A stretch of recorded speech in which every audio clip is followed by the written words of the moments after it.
Hey guys, welcome back. So in this today's session, we are going to see about the CSMA CA. What is the meaning of CSMA CA? Means carrier sense multiple access with collision avoidance, right? So in the previous class, we have clearly explained. So what is the meaning of CSMA? What is the three methods we have? Then what is the CSMA CD operation that we have explained, right? So here I'm not going to explain again from the beginning, right?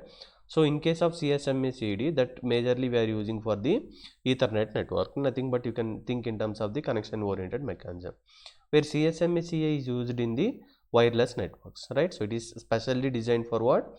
Wireless networks. That point you have to remember. Now if you want to understand the CSMA CA operation, so first we need to understand the three types of the strategies. In order to collision avoidance, we need to understand the three types of the strategies. So first one is something called as the when channel is busy. As we seen in the one persistent method, what we are going to do, continuously checking, we are checking the channel whether it is free or busy, right? So if it is ideal, then what we are going to do, in earlier method we are sending the frame, right? So now in this case, in order to avoid the collision avoidance, we are using these strategies. So what is the first strategy that we have to use is, first we need to study the three parameters. One is called as the IFS, nothing but the interframe space. Another one is the contention window. Third one is the acknowledgement, right? So first, what is the meaning of the interframe space is, when a station finds the channel is busy, it sends the channel again. That is obvious procedure. When the station finds the channel is to be ideal, so earlier first what we are going to do is, we are going to send the channel. The moment channel is ideal, we are sending the frame immediately, right? But here what we are going to do is, if the channel is to be ideal, it means that channel is free, right? So no, we are not sending the data. That is important point to remember. Ideal, it waits for the period of the time called as the interframe space, right? Even though if the channel is ideal, we are not sending the frame, we are waiting for the some period of the time period, that is what we called as the interframe space, right? So by using this, we can able to something implement the collision avoidance operation, right? IFS can also use it to define the priority of the station or a frame. Higher the IFS, lower the priority. What is the meaning of this one is, this interface space time is much greater than, means that these we have something called as the lower priority. It means that if you want to send the station 1, something station 2, station 3, something station 4 we have. This guy is sending the frame, this guy is also sending the frame, means, but this guy is low priority, means the IFS value will be much greater. This guy frame having the some highest value, something immediate requirement, something if you consider like this guy will be having the low IFS value. It means that the priority will be given for this one, he will be wait for only less amount is the time period, so that he can send the particular frame. That is the meaning of this one. IFS can also be used to define the priority of the station or a frame. Higher the IFS means lower the priority, right? It means that it is waiting the much time period, right? So first it is sensing, when it is ideal, it is waiting for the IFS time.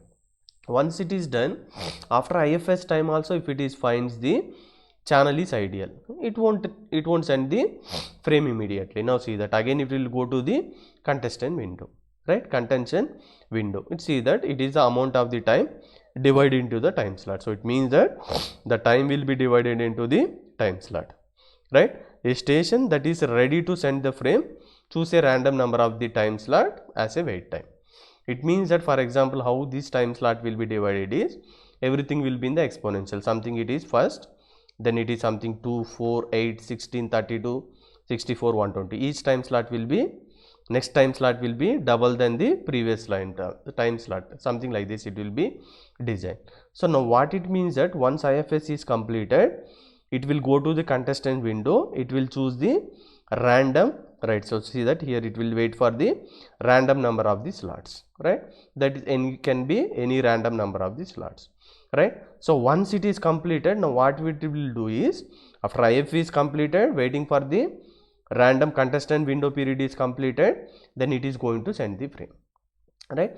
Now question is that, how we know that whether the frame is received successfully or not, right? So how we can able to find out whether the frame reached to the receiver successfully or not? The moment you are sending the frame from the one station to the another station, the transmitter, how it can able to identify that whether the frame is reached to the receiver or not by only getting the acknowledgement back from the receiver, right? So for that case, here we are using the one more field is the acknowledgement. The moment if the positive acknowledgement and timeout timer can help guarantee the successful transmission of the frame. What is the meaning of this one is, the moment when you receive the acknowledgement, it means that the packet is delivered successfully. Suppose if packet is not delivered successfully, now what we have to do? We need to retransmit the packet, right? Sorry, we need to retransmit the frame, right? Now see that for that what we are going to do is, we are going to activate the timer, right? Now we are doing all these operations, checking the channel, then waiting for the IFS, then contestant window, then sending the frame. After sending the frame, what we have to do is, we are going to activate the timer, right?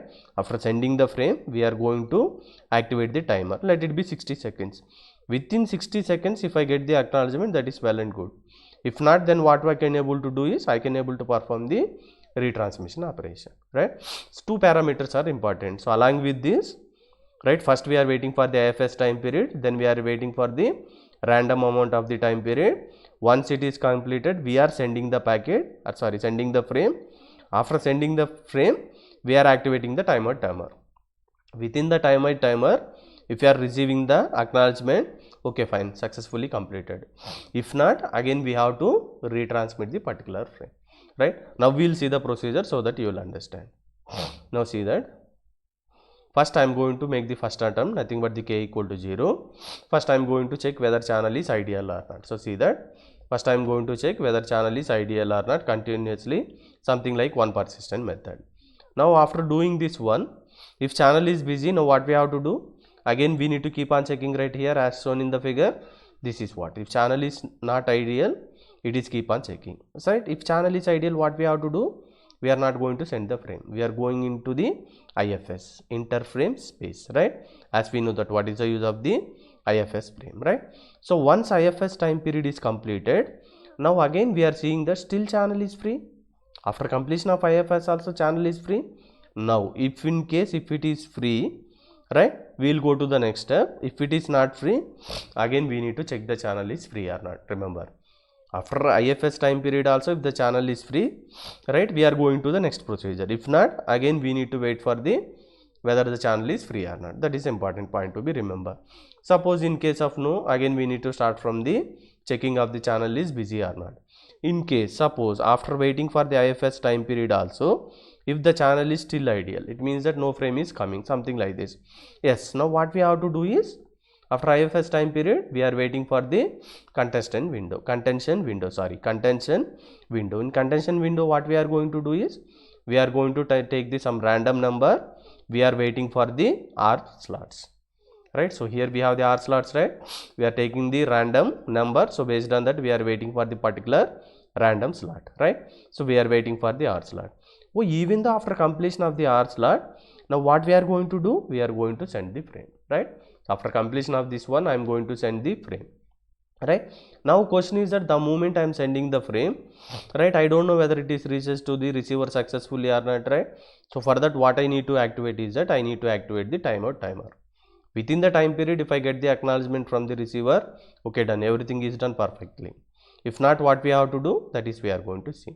Within the time period, after sending the frame, we are activating the timeout timer. So the moment within timer is before going to expiry, if we receive the acknowledgement, okay, done, everything is success.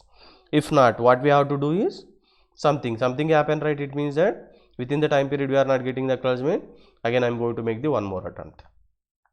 First attempt, I am going to make the nothing but the 0 plus 1. First attempt k equal to 0, right? So 0 plus 1 is the next attempt. So first we are going to check, are we reached to the maximum number of attempts? Nothing but 15. If yes, stop this operation. If not, then again you go from this scratch, right? So like this we are going to do in the CSMA CA method, right? I hope you understand. Thank you very much, guys.